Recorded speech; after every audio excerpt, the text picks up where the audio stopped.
I'm David Mitchell. Everyone calls me Ranger Dave. I've been wearing the National Park Service uniform for over 22 years, and for the last 15 years I've been working in Glacier National Park in northern Montana. I've rescued hikers suffering from hypothermia on the Highline Trail, tracked grizzly bears in the wilderness, and had the chance to witness countless sunrises from the Going to the Sun Road. But what I'm about to tell you isn't in any ranger training manual, and it's not something we share with the tourists who flood this place every summer. Before continuing, don't forget to subscribe to the channel and like the video. Your support is very important to us.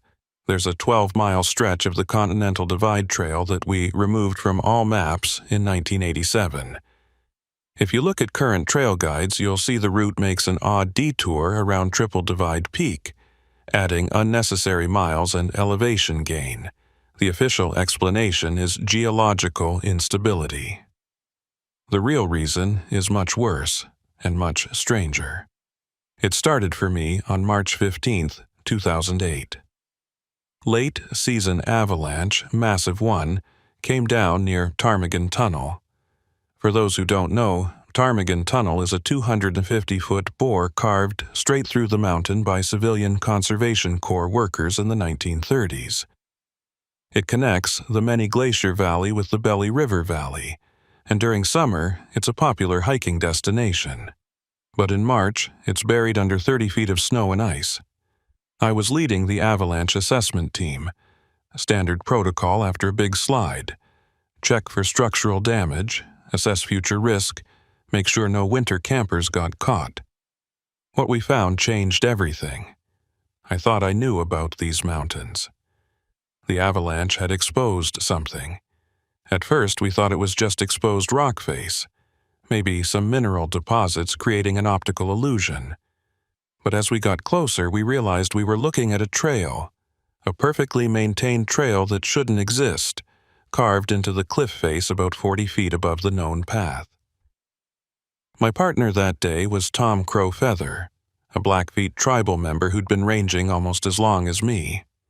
His family had been in these mountains since before recorded history. When he saw that trail, he went pale under his weathered tan. "We need to leave," he said quietly. "Now." "Tom, my grandmother told me about this, the ghost trail. It only appears when the mountain bleeds white, during avalanches. Anyone who walks it doesn't come back the same.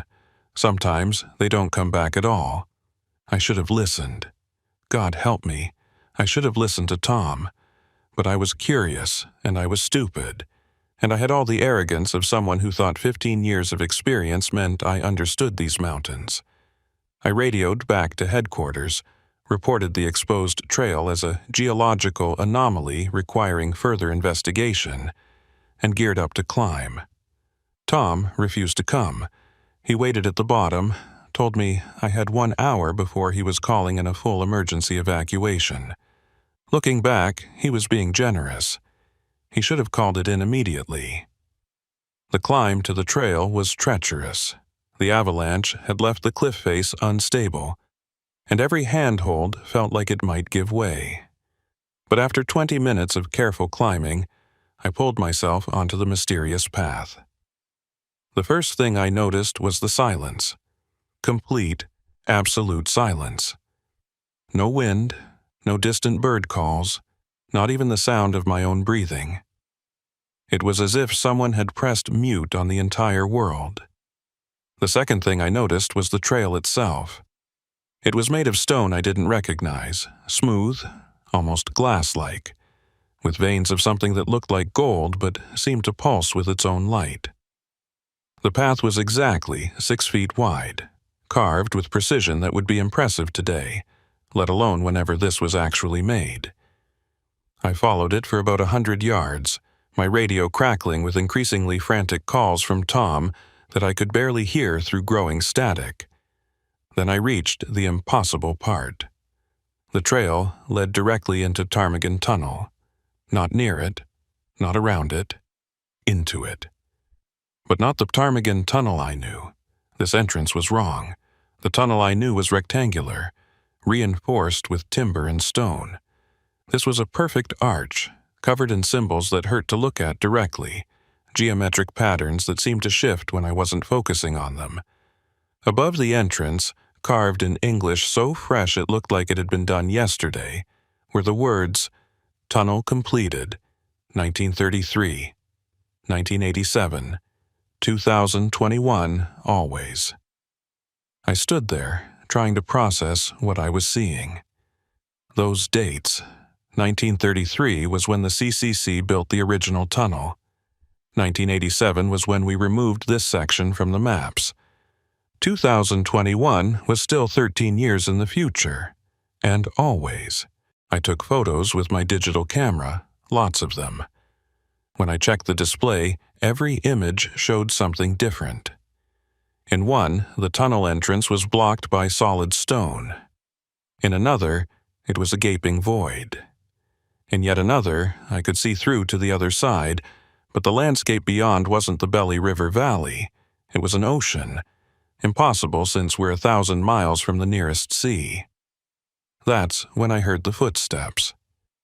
They came from inside the tunnel, steady and rhythmic. Multiple sets, like a group of hikers approaching. But the sound was wrong. Too regular, too synchronized, like marching. I called out, "Hello? Is someone there? This is Ranger Mitchell with the Park Service." The footsteps stopped immediately. Then, after a silence that felt like hours, but was probably only seconds, a voice replied. It was a man's voice, speaking English with an accent I couldn't place. Old-fashioned, like something from a 1940s radio show. "Ranger Mitchell? But you're not supposed to be here until next week." "I'm sorry," I called back. "Who is this?" "Are you in distress?" "Distress?" The voice laughed, but it was bitter. "Son, we've been in distress since 1933. We're the CCC crew that built this tunnel, all 12 of us. We finished our shift, walked through to celebrate, and, well, we never made it to the other side. Not in the right year, anyway." My blood went cold.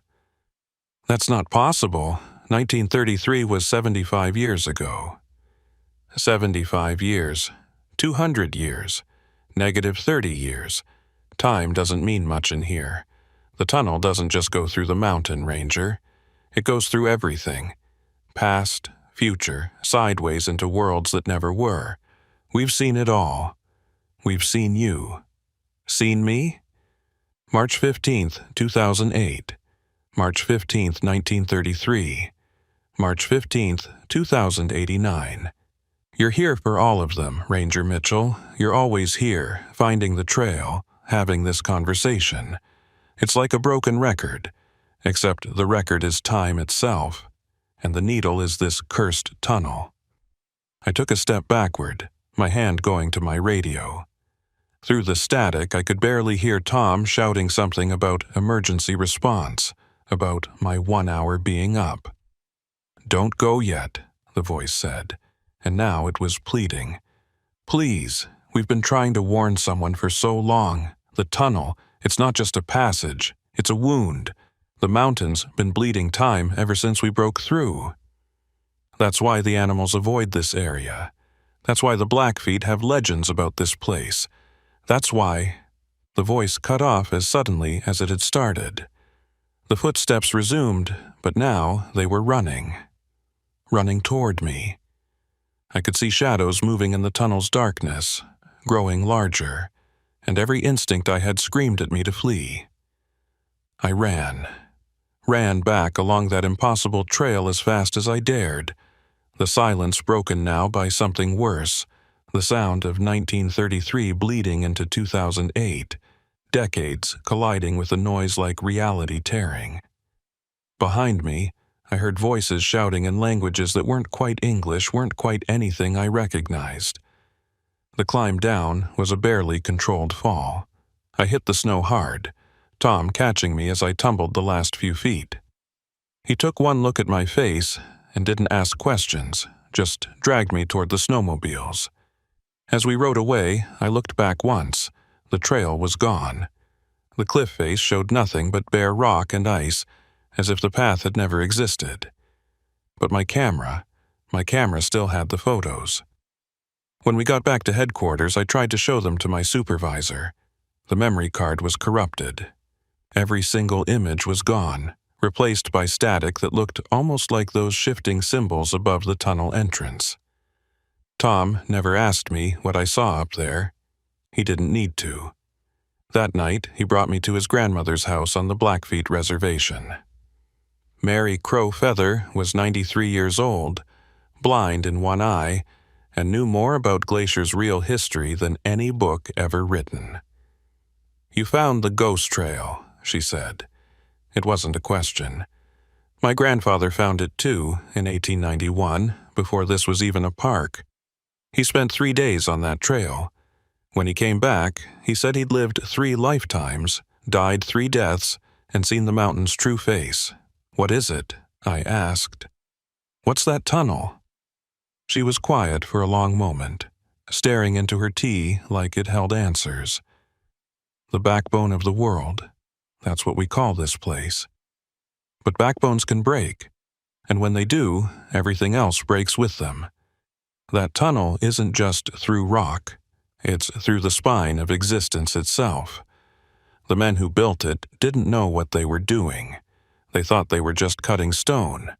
But some places, the barrier between what is and what isn't is thinner. They punched a hole through one of those places. The voices said they were the CCC crew, trapped since 1933. Mary nodded slowly. Trapped is one word for it. Another would be scattered. Pieces of them in everywhere the tunnel touches. They're not ghosts, Ranger Mitchell. They're still alive, still dying, still building that tunnel, all at the same time. How do we help them? She laughed, but there was no humor in it. Help them? Child, we can barely help ourselves. The Park Service removed that trail from the maps in 1987 because 9 hikers went in and 12 came out. I frowned. 12? But if 9 went in, the 3 extra? They were from 1962, a geology team that had disappeared 25 years earlier. They walked out of that tunnel in 1987, hadn't aged a day, and had no memory of the missing decades. The Park Service hushed it up, created new identities for them, and struck that section from every map, guide, and database. She leaned forward, her one good eye fixing on me with an intensity that was almost physical. But the trail doesn't care about our maps. It appears when it wants to appear. During avalanches, yes, but also during certain celestial alignments during the spring melt when the water runs backwards up the mountain, and sometimes for no reason at all except that the mountain is restless. There has to be something we can do. There is, she said. Stay away. Keep others away. And pray that the wound doesn't get any bigger. But even as she said it, we both knew it was already too late. I'd walked the ghost trail. I'd heard the voices from 1933, and somewhere, in my bones, I could feel the mountain watching me, waiting for me to return. Because the voice in the tunnel had been right about one thing. I was always there. Past, present, future. The trail had marked me, and sooner or later, I'd walk it again. That night, I dreamed of the tunnel, but in my dream, I didn't run. I walked through, emerged on the other side, and found myself in Glacier National Park. But not the one I knew. This glacier had no roads, no trails, no human presence at all. Just pristine wilderness stretching to horizons that didn't match any map. And in the distance, walking along a ridge that shouldn't exist, I saw 12 figures in 1930s CCC uniforms, building a trail that led nowhere and everywhere forever and never, in a loop that had no beginning and no end. When I woke up, there was stone dust on my boots, the same strange, glass-like stone the ghost trail had been made of. I've carried that dust with me ever since. A reminder, a warning. A promise that someday, somehow I'll have to go back. The mountain is patient, it can wait, but lately the dreams have been getting stronger. And last week Tom's grandmother called me with news that made my blood run cold. It's appearing more often, she said, not just during avalanches anymore. People are seeing it in broad daylight. Summer tourists are finding it, and David, some of them aren't coming back. She paused, and I could hear the weight of decades in her voice. I think the wound is getting bigger. The first tourist disappeared on July 4th, 2008, Independence Day. The park was packed with visitors, over 30,000 of them crawling over every accessible trail and viewpoint. Emma Brown, a graduate student from Berkeley studying glaciology, had been camping near Grinnell Glacier when she vanished. Her tent was still there, her equipment untouched. Her data logger showed normal readings until 3:33 a.m., when it recorded temperatures that shouldn't be possible. Absolute zero for exactly 1 second, then 2,000 degrees Fahrenheit the next, then back to the normal 45 degrees of a mountain summer night. I was part of the search team, but I already knew where she'd gone.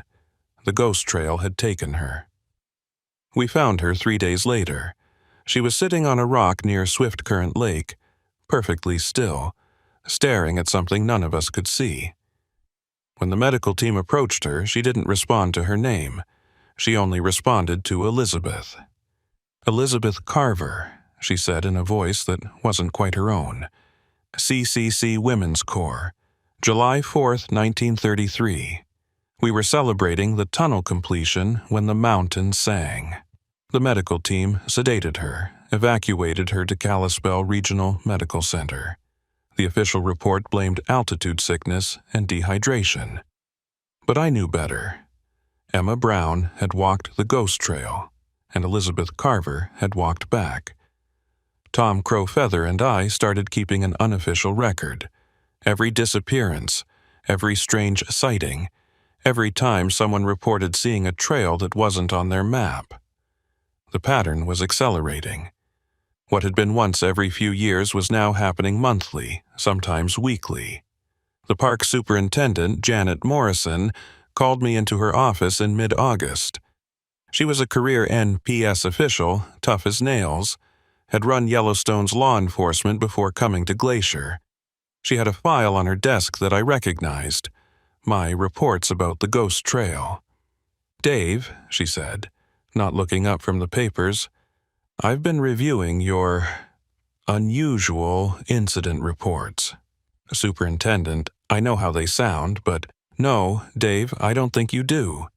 She looked up then, and I saw something in her eyes I didn't expect. Fear. I've been in the Park Service for 32 years. I've seen the files most people don't even know exist. Yellowstone has its own problems, places where the geothermal features do things that violate thermodynamics. Grand Canyon has spots where sound travels backward in time, and Glacier. She pulled out a folder marked with classification stamps I didn't recognize. Not just confidential or secret, but something in symbols that hurt to look at, just like the markings above the tunnel. In 1967, she continued, there was an incident. A full Boy Scout troop, 14 kids, and 3 adult leaders entered Ptarmigan Tunnel from the Many Glacier side. 19 people came out the Belly River side. The 2 extra? They were scouts from a troop that had disappeared in 1942. They thought World War II was still happening. They had newspapers in their packs from 1942, fresh as the day they were printed. What happened to them? Black helicopters. Men with no insignia. The boys were never seen again, and the leaders were convinced they'd had a mass hallucination. But one of those leaders was my father. I stared at her. Your father he never forgot. He spent the rest of his life researching what he called temporal anomalies in the national parks. When he died, he left me his research. She pushed the folder toward me. This goes back to when Glacier was established in 1910. Hell, it goes back to when Lewis and Clark passed through the region. Meriwether Lewis wrote about a peculiar quality to the mountains that seemed to bend both light and time. I opened the folder. Inside were reports, photographs, maps, over a century of documentation about the Ghost Trail and things like it throughout the park. But one document stood out, a memo from 1986, the year before the trail was removed from maps. Project Backbone, I read aloud. A joint initiative between the National Park Service and the Department of Defense. Janet nodded. They tried to study it, tried to weaponize it. Sent a team of Army Rangers through the tunnel with full recording equipment, GPS trackers, the works. What happened? They came back aged 40 years in 40 minutes. The youngest was 19 when he went in, 59 when he came out. But their equipment showed they'd only been gone for 2 minutes. The project was shut down, the trail was removed from maps, and everyone involved was sworn to secrecy. But it didn't work. The trail still appears. No, Janet agreed. If anything, it's gotten worse since we tried to hide it. Like the mountain is angry at being ignored. She stood up, walked to the window overlooking the park. In the distance, we could see Triple Divide Peak, that unique point where water flows to 3 oceans. I'm creating a special task force, she said. Unofficial, off the books. You, Tom Crow Feather, and Dr. Rebecca Harrison from the USGS. Your job is to monitor and contain the Ghost Trail situation. Dr. Rebecca Harrison arrived the next week. She was younger than I expected, maybe 35, with the kind of intense focus you see in people who've dedicated their lives to understanding the impossible. She'd been studying what she called geological temporal interfaces for the past decade. It's not just Ptarmigan Tunnel, she said at our first meeting, spreading maps across the conference table. Look at this. The maps showed Glacier, but overlaid with something else, lines of force, energy patterns, anomalies marked in red. Ptarmigan Tunnel was the biggest, but there were dozens of smaller marks. Iceberg Lake. Hikers report losing hours there. Granite Park Chalet. The logbook has entries from dates that haven't happened yet. Sperry Glacier. Ice cores showing isotopes that shouldn't exist on Earth. The whole park is riddled with these wounds. Tom leaned forward, studying the patterns.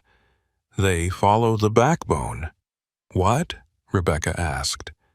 The backbone of the world. What the Blackfeet call the Continental Divide through here. These anomalies, they're all along the spine of the mountains. Rebecca's eyes widened. Of course. The Continental Divide isn't just a geographical feature. It's a liminal space, a boundary. Water chooses which ocean to flow toward. It's a point of decision, of possibility. If you were going to punch a hole through reality, you'd do it at a place that's already in between. So the CCC didn't just randomly build through the wrong spot, I said. The whole divide is vulnerable. More than vulnerable, Rebecca said. She pulled out a tablet, showing seismic readings. It's active. These readings are from last week. See these patterns? They're not earthquakes, they're something else. The mountain is breathing, in and out, like a massive lung, and each breath is getting deeper. That's when my radio crackled. Emergency dispatch, all rangers respond.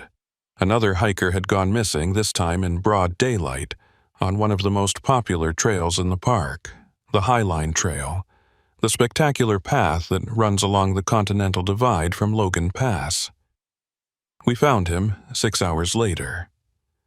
Robert Flanagan, a dentist from Ohio, was standing in the middle of the trail, having a conversation with someone only he could see.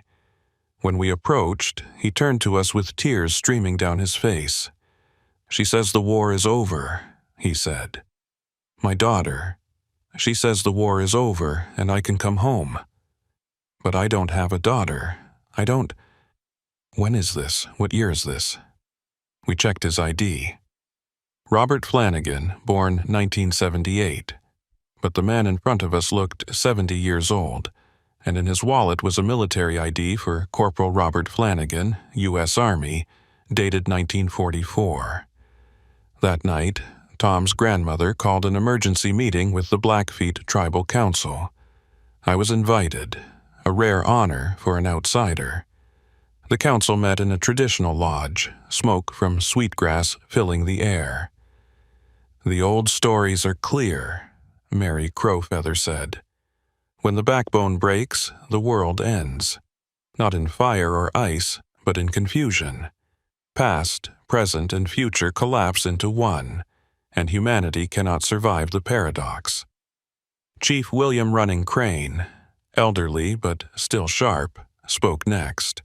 Our ancestors knew to avoid certain places. They marked them, warned about them, told stories to keep people away. But the whites came, built roads, cut tunnels, brought millions of visitors to trample on sacred and dangerous ground. "Is there a way to heal it?" Rebecca asked. She'd been allowed to attend as my consultant. The elders exchanged glances. Finally, Mary spoke. "There is a ceremony. It hasn't been performed in living memory. It requires a sacrifice, not of life, but of time. Someone must walk the ghost trail willingly, carry the prayers of both worlds, and choose to stay in the between, to become a guardian of the boundary." "I'll do it," I said immediately. "No," Tom said firmly. "If anyone does this, it should be me. My family has been here longer. We understand the mountain's language." "The mountain has already chosen," Mary said, looking directly at me. "It marked you the day you found the trail. You've been walking between worlds ever since without knowing it. Why do you think you can see the trail when others can't? Why do you think the disappeared speak to you?" She was right. Ever since that day in March, I'd been different. I saw things others missed, trails that shouldn't exist, people who weren't quite there, moments where time stuttered and repeated. The stone dust from the ghost trail that I'd found on my boots? It kept reappearing no matter how many times I cleaned them. "But the ceremony requires more than just the chosen one," Mary continued. "It needs anchors in both worlds, past and present. It needs someone from before the wound was made, and someone from after." "The CCC crew," Rebecca breathed. "The ones trapped in 1933, they're from before. And the tourists getting caught now, they're from after," I added. "But how do we—" My radio crackled again. But this time, the voice wasn't dispatch. It was old, tinny, like it was coming through an antique receiver. "Ranger Mitchell, this is Foreman Johnson. CCC Camp GM2. We've been waiting for your call. The boys are ready to finish what we started. Just tell us when." Everyone in the lodge heard it. The impossible transmission from 1933 reaching across 75 years like they were nothing. "How?" I asked the radio. "Time isn't a line, Ranger," Johnson's voice replied. "It's a spiral. We're not in the past. We're right next to you, just one curve over. The tunnel doesn't just go through the mountain, it goes through the spiral. We can see you from here, we can see all of it. The wound is spreading, and if it reaches both ends of the spiral..." The transmission cut to static. Chief Running Crane stood slowly. "Then we have no choice. The ceremony must be performed before the spiral completes, before past and future meet." "When?" I asked. Mary consulted something. Not a calendar, but an old hide painting covered in astronomical markings. "The autumn equinox, September 22nd. That's when the backbone is most vulnerable, but also when it can be healed.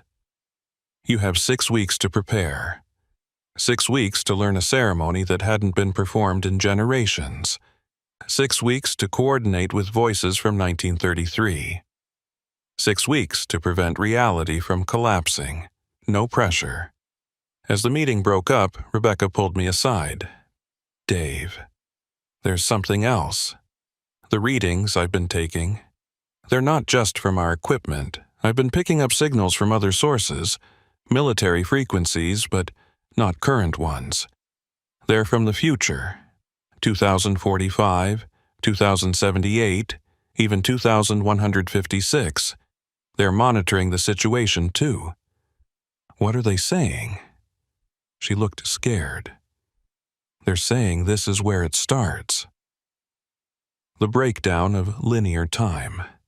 In their history, their past, our future, this is recorded as the beginning of the temporal wars. If we don't seal the wound. "We will," I said with more confidence than I felt. "We have to." That night, I stood at Logan Pass, looking out over the dark valleys of Glacier. Somewhere out there, the ghost trail was waiting. In 6 weeks, I would walk it again, but this time I wouldn't run. This time, I would walk through the tunnel into whatever lay beyond. The mountain knew it too. I could feel it watching, waiting, breathing. The countdown to the equinox had begun. The preparation for the ceremony was unlike anything in my ranger training. Every dawn, I met with Mary Crow Feather to learn the old songs, not just their words, but their meaning, their connection to the land. The songs weren't in modern Blackfeet or even ancient Blackfeet. They were in something older, a language that predated human speech, that spoke directly to the bones of the earth. "You don't sing these songs," Mary explained. "You become them. Each note is a step between worlds. Each breath is a doorway." Meanwhile, Rebecca had turned the ranger station into something resembling NASA mission control. She'd brought in equipment from the USGS, from universities, even some devices that showed up in black cases with no return address. She was tracking the temporal anomalies, mapping their frequency and intensity. "It's accelerating," she told me on September 1st, 3 weeks before the equinox. "The ghost trail is appearing daily now. And it's not just Ptarmigan Tunnel anymore." She showed me her latest readings. The anomaly had spread. The Highline Trail was showing temporal distortions. Hidden Lake was reflecting stars from skies that didn't match any known constellation. And Grinnell Glacier was growing, returning to its 1850s size for hours at a time before shrinking back. Tom had been investigating the human cost. The disappeared were returning, but wrong. Emma Brown, the Berkeley student who'd come back as Elizabeth from 1933, had been joined by dozens of others. They were being held at a special facility in Kalispell, officially for treatment of severe dissociative disorders. But Tom had gotten inside, posing as a visiting counselor. What he found was terrifying. "They're not crazy, Dave," he told me. "They're displaced. Each person is 2 or 3 or more people from different times, all sharing one body. Emma Brown knows advanced glaciology from 2008, but she also knows how to build CCC camps from 1933. And she keeps talking about the war with Canada from some timeline that never happened, or hasn't happened yet. Can they be helped? That's the thing. They don't want help. They say they've seen the truth. That linear time is an illusion, that all moments exist simultaneously, and we're the ones who are limited by experiencing them in sequence. They're not suffering. They're evolved or devolved. I honestly can't tell." On September 10th, something happened that changed everything. A tour bus, 43 Japanese tourists, drove through a temporal fold on Going to the Sun Road. One moment they were there, the next they weren't. The bus was found 6 hours later, perfectly intact, but aged 50 years. The metal was rusted, the tires rotted, the seats crumbling. Inside were 43 skeletons wearing clothes that had mostly decomposed. But here's the impossible part. The tourists were also found alive, walking down the road about a mile away. They had no memory of anything unusual. To them, no time had passed. Yet carbon dating confirmed the skeletons in the bus were them, or would be them in 50 years. The Park Service went into full crisis mode. The road was closed, the media was fed a story about a chemical spill, and the entire incident was classified. But we couldn't hide the truth from ourselves anymore. The temporal anomalies weren't just affecting individuals. They were starting to affect larger groups, larger areas. Janet Morrison called an emergency meeting. "We're shutting down the park," she announced. "Full evacuation by September 20th. "That's 2 days before the equinox," I pointed out. "I know. Whatever you're planning, Dave, you'll have the park to yourself. But if it doesn't work..." She didn't finish. She didn't need to. On September 15th, a week before the ceremony, I had my first real contact with the other side. I was camping near Ptarmigan Tunnel, keeping watch, when the ghost trail appeared without warning at sunset.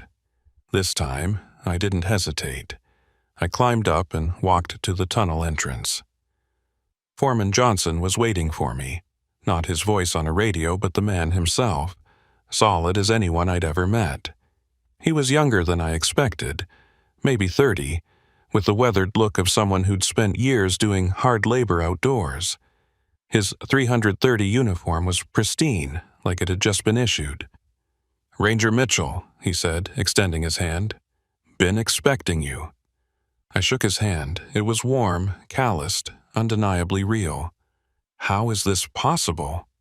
"The tunnel doesn't just connect 2 valleys," he said. "It connects every when that ever was or will be. We've been here since 1933, but we've also been here forever. Time doesn't pass for us. We pass through time." He led me into the tunnel. Inside, it was nothing like the rough-hewn passage I knew. The walls were smooth, crystalline, showing reflections of moments that hadn't happened yet or had already passed. I saw myself as a child, visiting Glacier for the first time. I saw myself as an old man I hadn't become yet, still wearing the ranger uniform. I saw versions of myself that would never exist, ones where I'd become a teacher, a soldier, a father. The CCC crew was there, all 12 of them, looking exactly as they must have in 1933. But I could also see through them to other versions, them as old men, as children, as people who'd never been born. "We didn't mean for this to happen," Johnson said. "We were just building a tunnel, following the engineer's plans." But the mountain had other ideas. The moment we broke through, connected both sides, everything changed. Past and future collapsed into now. "Can it be fixed?" One of the other workers, a young man who couldn't have been more than 18, answered. "Not fixed, but balanced. The Blackfeet ceremony, we've seen it performed in other timelines. Sometimes it works, sometimes it doesn't. The key is the sacrifice." Mary Crow Feather said it's not a sacrifice of life. "It's not," Johnson confirmed. "It's a sacrifice of linear existence. Whoever performs the ceremony becomes like us, existing in all times simultaneously, forever maintaining the balance between what was and what will be. It's not death, but it's not life as you understand it, either. And if I don't?" They all looked at each other, and I saw fear in their eternal eyes. "Then the wound tears completely," Johnson said. "Past, present, and future collapse into a single point. Everyone who ever lived or will live experiences every moment simultaneously. The human mind can't handle that. Civilization ends not with war or disaster, but with everyone going mad from experiencing infinite existence all at once." I spent hours with them, learning about the tunnel's nature. It wasn't just a physical passage. It was a conscious entity, a living scar in reality that was trying to heal itself the only way it knew how, by bringing all times together to close the wound. When I finally left, dawn was breaking, but when I checked my watch, only an hour had passed. Tom was waiting for me at the bottom of the trail, relief evident on his face. "I thought I'd lost you," he said. "The trail appeared and disappeared 3 times while you were up there." How long was I gone? About 10 minutes. 10 minutes that had been hours. Or maybe hours that had been 10 minutes. Near the tunnel, time had no fixed meaning. On September 20th, the evacuation was complete. Glacier National Park was empty except for our small team. Me, Tom, Rebecca, Janet, and Mary Crow Feather with 3 other Blackfeet elders. We set up our base at the Many Glacier Hotel, the massive historic lodge that looked like a Swiss chalet transplanted to the Montana wilderness. That night, the aurora borealis appeared. But wrong. The lights weren't just in the sky. They were rising from the ground, flowing up the mountains like reverse waterfalls of light. Rebecca's instruments went haywire. "The boundary is breaking down," she said. "We're getting signals from hundreds of different timelines. Look at this." Her screen showed what looked like a weather radar, but instead of precipitation, it was showing time itself. Past and future were flowing toward the present like storm fronts, and they were going to collide directly over Ptarmigan Tunnel at the autumn equinox. Mary gathered us for final preparations. She painted symbols on my face and hands with ochre and ash. Not Blackfeet symbols, but the same geometric patterns I'd seen above the tunnel entrance, the ones that hurt to look at directly. "These will protect you," she said, "and mark you as the bridge between worlds. The spirits of all times will recognize you as the keeper of the boundary." But as she painted, her expression grew troubled. "There's something else. The ceremony requires a witness from the future, just as we have witnesses from the past. Someone needs to come forward from beyond the equinox." "How can someone witness something that hasn't happened yet?" Janet asked. Before anyone could answer, Rebecca's equipment erupted in alarms. A massive temporal surge was happening at Logan Pass, 15 miles away. We rushed outside to see an impossible sight.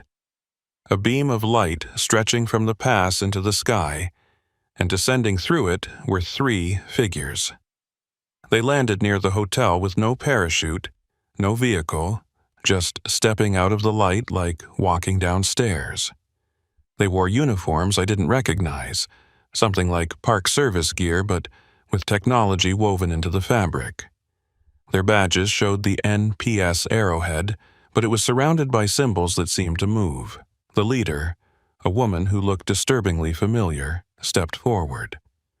"Ranger Mitchell, I'm Ranger Commander Emma Mitchell, your great-granddaughter. We're from 2087, here to witness the temporal reconciliation ceremony." I stared at her, at my descendant from a future I might never see. She had my eyes, my stubborn jaw, but there was something else in her expression. The weight of knowledge I couldn't imagine. "In our timeline," she continued, "you successfully performed the ceremony. The temporal wounds heal, but slowly, over generations. We've come to ensure it happens correctly. The future depends on it." "And if it doesn't happen correctly?" Tom asked. The 2 rangers with her exchanged glances. One of them, a young man with features that suggested both Asian and Native American heritage, answered, "Then we don't exist. None of the futures exist. There's just an eternal, maddening now where everything happens at once forever." Emma, my great-granddaughter, pulled out a device that looked like crystallized light. "This is a temporal anchor. It will help stabilize the ceremony, make sure the bridge holds. We can only stay until the moment of the equinox. After that, we return to our time, successful or not." That night, none of us slept. How could we? Tomorrow would determine whether time itself continued to function. I stood on the hotel's deck, looking at the mountains that had been my life for so long. They seemed different now, not solid, but quantum, existing in states of probability rather than certainty. Tom joined me. "You ready for this?" "No," I admitted. "How could anyone be ready to exist in all time simultaneously?" "Maybe you won't have to," he said. "Maybe there's another way." The elders were clear. The mountain chose me. Mountains can change their minds. But we both knew they didn't. Mountains were patient, inexorable. When they made a choice, it was final. September 21st came with a sunrise that shouldn't have been possible. The sun rose from 3 directions at once, east as it should, but also north and south, as if multiple Earths were overlapping. The temperature fluctuated wildly, summer heat one moment, winter cold the next. "The convergence is starting early," Rebecca announced. "All timelines are being drawn to this point." Through the day, we saw impossible things. Glaciers that had melted decades ago reappeared. Lakes that had been dammed in the 1920s flowed freely. We saw megafauna that had been extinct for 10,000 years. Dire wolves, giant ground sloths, saber-toothed cats, passing through the valleys like ghosts becoming flesh. And the people, hundreds of them from every era of human habitation in the region. Blackfeet warriors from before European contact, Lewis and Clark's expedition, railroad workers from the 1890s, CCC crews, modern tourists, future visitors in clothing made of light and sound, all walking toward Ptarmigan Tunnel, drawn by something beyond choice. "It's beautiful," Emma from 2087 said softly. "We have paintings of this in our time." The day all times were one, but seeing it. As the sun began to set on September 21st, Mary Crow Feather began the ceremony. The elders formed a circle, their voices rising in the ancient songs. The sound seemed to calm the chaos slightly, creating a bubble of stability around us. "At midnight," Mary said, "you must enter the tunnel. Walk through to the other side, but don't emerge. Stop in the center, in the place between places. That's where you'll speak the words that will either heal the wound or tear it open completely." She handed me a leather pouch. Inside was a single object, a piece of obsidian that seemed to contain stars. "This is the heart of the mountain," she said. "Carried down from the beginning of time. Place it in the center of the tunnel, speak the words I've taught you, and choose." "Choose what?" "Whether time continues as a line, allowing past and future to exist separately, or whether you embrace the spiral, where all moments exist as one. The choice must be yours, made freely, or the ceremony fails." As midnight approached, we made our way to Ptarmigan Tunnel. The ghost trail was permanently visible now, glowing with its own light. The CCC crew stood at one entrance. My descendant and her team stood at the other, and I stood at the beginning of the trail, ready to walk into eternity. The last thing I remember clearly is Tom gripping my shoulder. "Whatever you choose, brother, we're with you." Then I walked onto the ghost trail for the last time, ready to face what waited in the space between heartbeats. In the moment between was and will be. The ghost trail felt different this time. Each step I took echoed not just in the present, but rippled backward and forward through time. I could feel my footfalls landing in 1933, in 1850, in times before humans walked these mountains. I could feel them landing in 2087, in centuries not yet imagined. The tunnel entrance loomed before me, but now I could see it as it truly was, not just an archway through rock, but a mouth that breathed time itself. The symbols above it were moving, rearranging themselves into words I could suddenly read. Here ends linear thought. Here begins eternal moment. I entered. Inside, the tunnel was infinite. Not long, infinite. I could see every version of it that had ever existed or would exist. The rough-hewn CCC construction. The smooth, crystalline passage I'd glimpsed before. A natural cave from before human tools touched it. A collapsed ruin from some far future. All existing simultaneously, overlapping like double-exposed photographs. Foreman Johnson and his crew were there, but so were thousands of others. Every person who had ever walked through the tunnel existed here at once. I saw Emma Brown and her 1933 alter ego Elizabeth, now understanding they weren't two people sharing a body. They were one person experiencing two timelines simultaneously.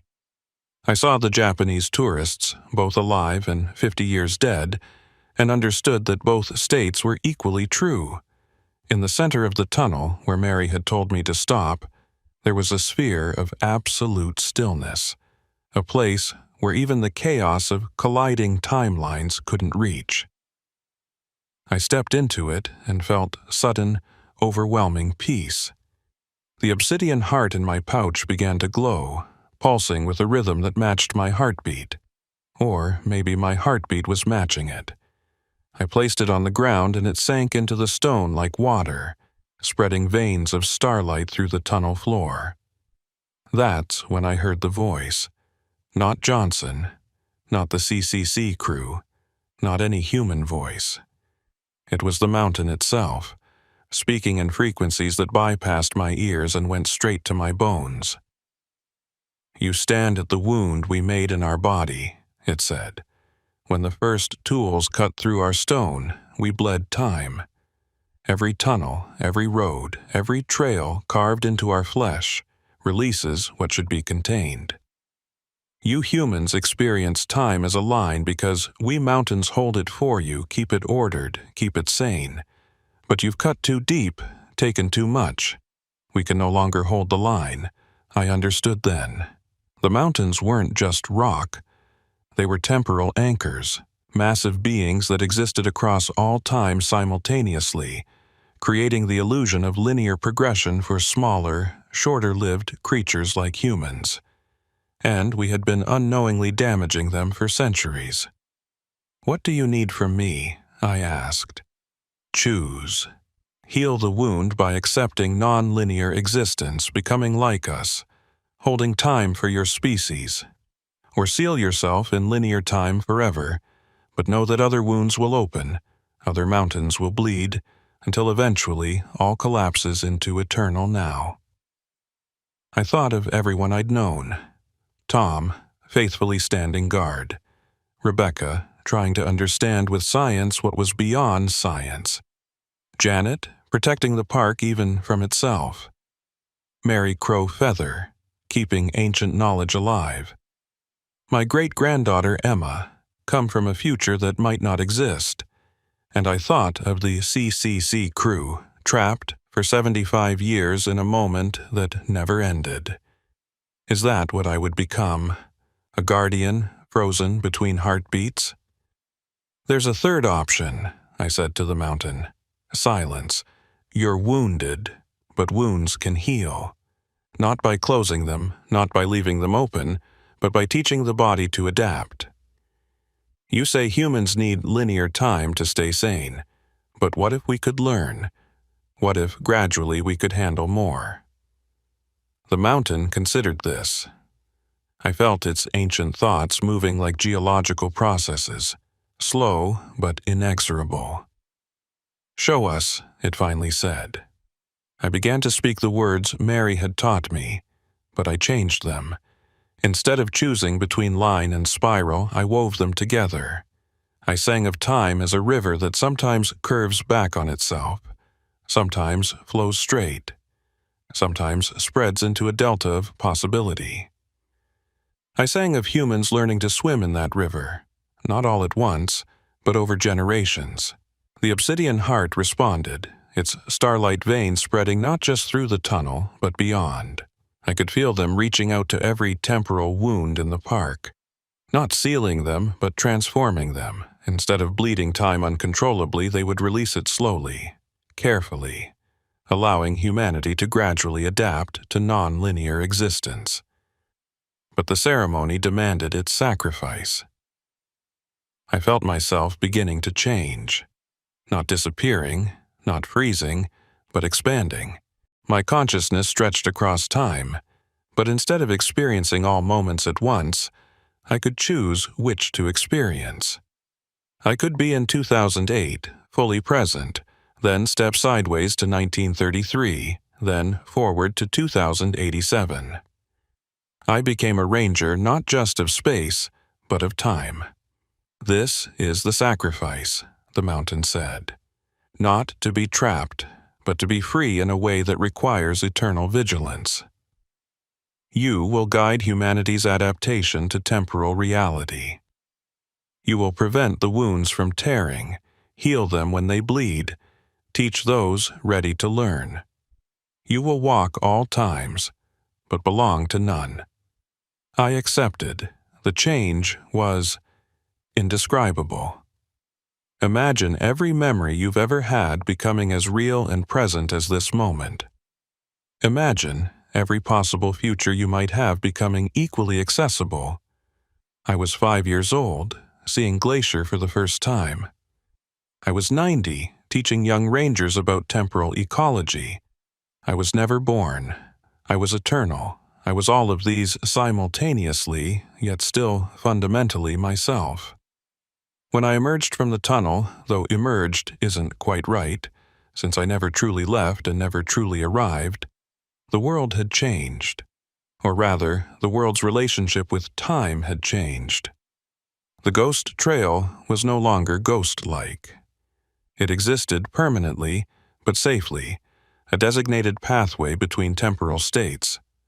The park had become what Rebecca would later call a temporal education zone, where people could safely experience non-linear time in small doses, building up humanity's tolerance over generations.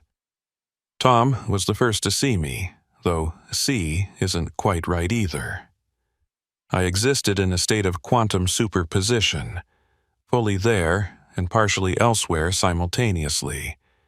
To most people, I would appear as a shimmer, a suggestion of a person. But Tom, prepared by his heritage and his experience, saw me clearly. "Dave, is it done?" "It's begun," I said, my voice coming from multiple moments at once. "The healing will take time, ironically enough. Generations. But the wound is no longer bleeding. It's becoming something else, something useful." Emma from 2087 approached, her temporal anchor device now showing readings that made her smile. The timeline is stabilizing. Not into a single line, but into a manageable multiplicity. In our time, we call them the Glacier Revelations, the moment humanity began to truly understand time. "Will you still exist?" I asked her. "Your timeline will exist," she confirmed. "All the timelines will, but now they're connected by intention rather than accident. People can visit other timelines, learn from them, but return to their own. You've turned a wound into a doorway. The CCC crew was free, not free to return to 1933. That timeline had closed, but free to choose when to exist. Some chose to go forward, to see what humanity would become. Others chose to stay as temporal guides, helping others navigate the new reality." Foreman Johnson shook my hand one last time.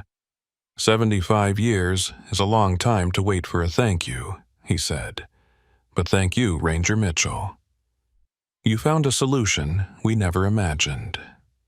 In the days that followed, though days are a flexible concept now, Glacier National Park reopened, but with new warnings, new trails, new possibilities. The Ptarmigan Tunnel became a pilgrimage site for those seeking to understand time's true nature. Under careful supervision, People could experience an hour as a minute, or a minute as an hour. They could glimpse other timelines, other possibilities. Some couldn't handle it and never returned.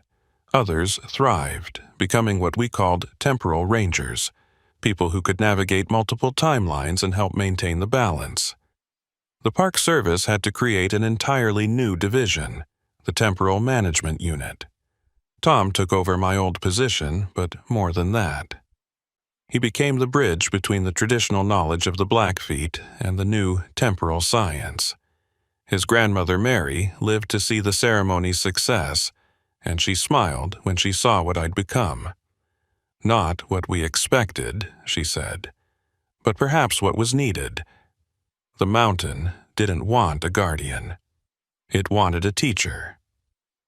Rebecca's research became the foundation of a new field, temporal ecology, the study of how time flows through landscapes and how human activity affects that flow. She discovered that Glacier wasn't unique. Every mountain range, every ancient landscape had some degree of temporal flexibility. We'd just been the first to tear it open enough to notice. Janet Morrison retired, but not before establishing protocols for temporal tourism that would become the global standard. She never quite got comfortable with my new state of existence, but she accepted it. "You're still writing reports," she said once, finding me in the ranger station that existed across 17 different time periods simultaneously. "Some things never change, even when everything else does. As for me, I exist now as something between human and mountain, between moment and eternity. I walk the ghost trail daily, though daily has no meaning when you exist across all time. I guide those who get lost between timelines.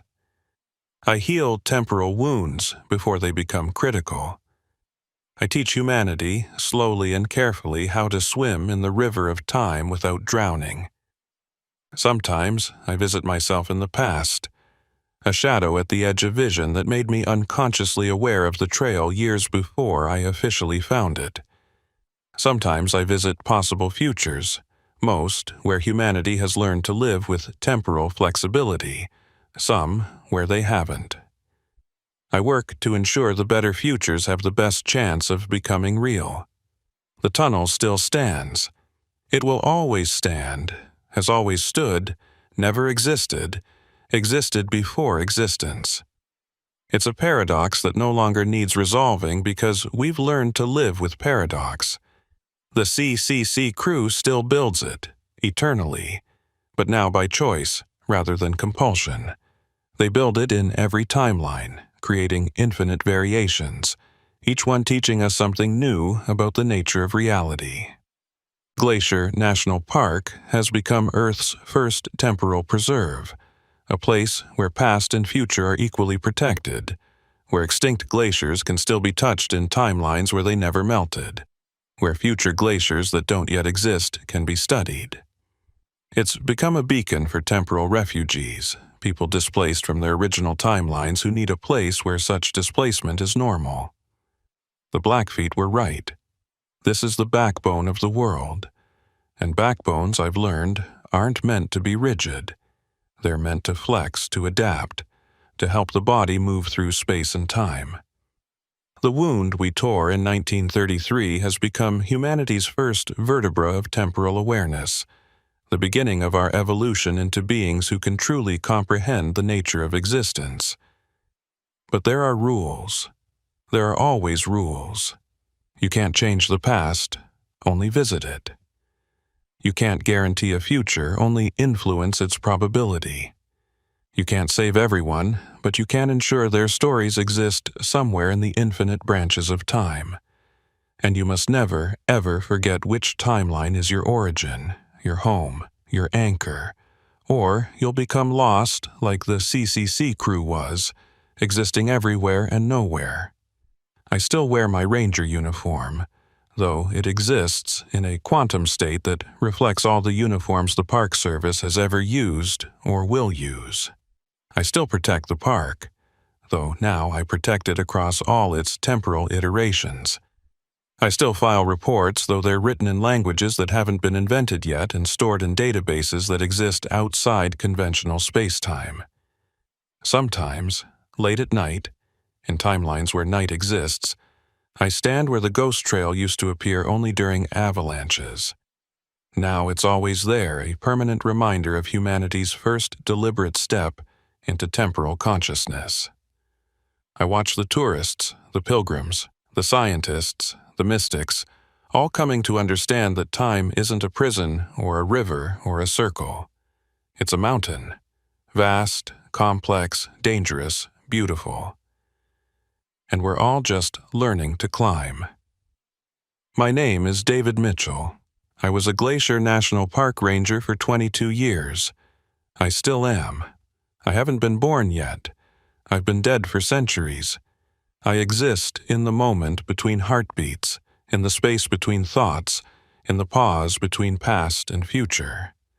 And if you ever find yourself in Glacier, walking a trail that wasn't on your map, seeing the park as it was or will be rather than as it is, don't panic. You're not lost. You're just experiencing time as it truly is, flexible, multiplicitous, infinite. Look for the shimmer of a ranger who exists in all times and none. I'll guide you back to your timeline, or forward to a better one, or sideways to one you never imagined, because that's what rangers do. We protect, we preserve, we educate. We help people navigate dangerous terrain. It's just that now, the terrain includes time itself. Welcome to Glacier National Park, where yesterday is tomorrow, tomorrow was yesterday, and today is every day that ever was or will be. Watch your step. Time can be slippery when it's not frozen in a single direction. And remember, the mountain is always watching, always waiting, always patient. Just like time itself.